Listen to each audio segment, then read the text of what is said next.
Clip number 801۔ اس clip میں قرآن پاک کی سورہ طٰہٰ کی آیت نمبر 4 سے لے کر 6 تک کی تلاوت، ترجمہ اور تفسیر قرآن صراط الجنان آپ سماعت فرمائیں گے۔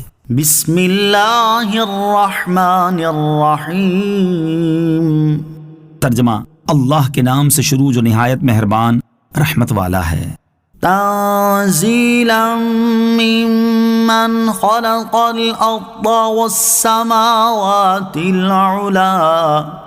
ترجمہ: اس کی طرف سے نازل کیا ہوا ہے جس نے زمین اور اونچے آسمان بنائے۔ تنزیلا، نازل کیا ہوا ہے۔ اس آیت میں اللہ تعالیٰ نے قرآن مجید کی عظمت بیان فرمائی کہ یہ قرآن اس اللہ عز و جل کی طرف سے نازل کیا ہوا ہے جس نے زمینوں اور بلند آسمانوں کو پیدا فرمایا، اور جس نے اتنی عظیم مخلوق پیدا فرمائی وہ خالق کتنا عظیم ہوگا۔ اور جب ایسی عظیم ذات نے قرآن مجید نازل فرمایا ہے تو یہ قرآن کتنا عظمت والا ہوگا۔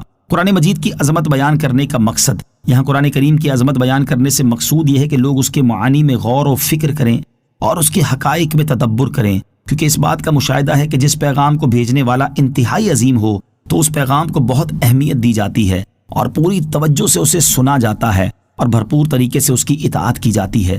اور جب قرآن کریم کو نازل فرمانے والا سب سے بڑا عظیم ہے تو اس کی طرف سے بھیجے ہوئے قرآن عظیم کو سب سے زیادہ توجہ کے ساتھ سننا چاہیے اور اس میں انتہائی غور و فکر کرنا اور کامل طریقے سے اس کے دیے ہوئے احکام پر عمل کرنا چاہیے۔ افسوس، آج مسلمانوں کی ایک تعداد ایسی ہے جو تلاوت قرآن کرنے سے ہی محروم ہے، اور جو تلاوت کرتے بھی ہیں تو وہ درست طریقے سے تلاوت نہیں کرتے، اور صحیح طریقے سے تلاوت کرنے والوں کا بھی حال یہ ہے کہ وہ نہ قرآن مجید کو سمجھتے ہیں، نہ اس میں غور و فکر کرتے ہیں، اور نہ ہی اس کے احکام پر عمل کرتے ہیں۔ حضرت فضیل بن عیاض رحمۃ اللہ تعالی فرماتے ہیں، ہماری مصیبت سے بڑی کوئی مصیبت نہیں، ہم میں سے ایک شخص دن رات قرآن مجید پڑھتا ہے لیکن اس پر عمل نہیں کرتا، حالانکہ یہ مکمل قرآن مجید ہماری طرف ہمارے رب کے پیغامات ہیں۔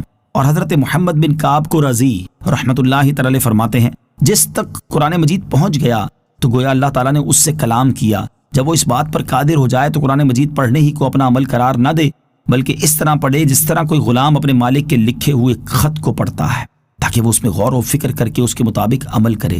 اللہ تعالیٰ ہمیں قرآن مجید کی تلاوت کرنے، اسے سمجھنے، اس میں غور و فکر کرنے اور اس کے احکامات پر عمل کرنے کی توفیق عطا فرمائے، آمین۔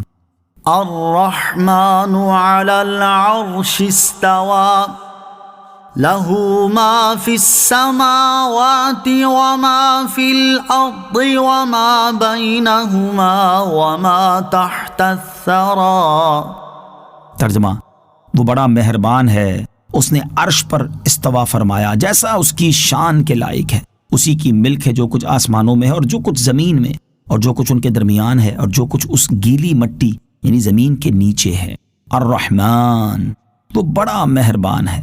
اس آیت اور اس کے بعد والی آیت کا خلاصہ یہ ہے کہ قرآن مجید نازل کرنے والے کی شان یہ ہے کہ وہ بڑا مہربان ہے اور اس نے اپنی شان کے لائق عرش پر استوا فرمایا ہے، اور جو کچھ آسمانوں میں ہے، جو کچھ زمین میں ہے، جو کچھ زمین و آسمان کے درمیان ہے، اور جو کچھ اس گیلی مٹی یعنی زمین کے نیچے ہے، سب کا مالک بھی وہی ہے۔ وہی ان سب کی تدبیر فرماتا اور ان میں جیسے چاہے تصرف فرماتا ہے۔ عرش پر استوا فرمانے سے متعلق ایک اہم بات، اللہ تعالیٰ کی اپنی شان کے لائق عرش پر استوا فرمانے کی تفصیل سورہ اعراف کی آیت نمبر 54 کی تفسیر کے تحت گزر چکی ہے۔ یہاں اس سے متعلق ایک اہم بات یاد رکھیں۔ چنانچہ حضرت امام مالک رضی اللہ تعالیٰ عنہ سے مروی ہے کہ کسی شخص نے آ کر اس آیت کا مطلب دریافت کیا کہ اللہ تعالیٰ نے عرش پر کس طرح استوا فرمایا، تو آپ نے تھوڑے سے توقف کے بعد فرمایا، ہمیں یہ معلوم ہے کہ اللہ تعالیٰ نے عرش پر استوا فرمایا، لیکن اس کی کیفیت کیا تھی وہ ہمارے فہم سے بالاتر ہے۔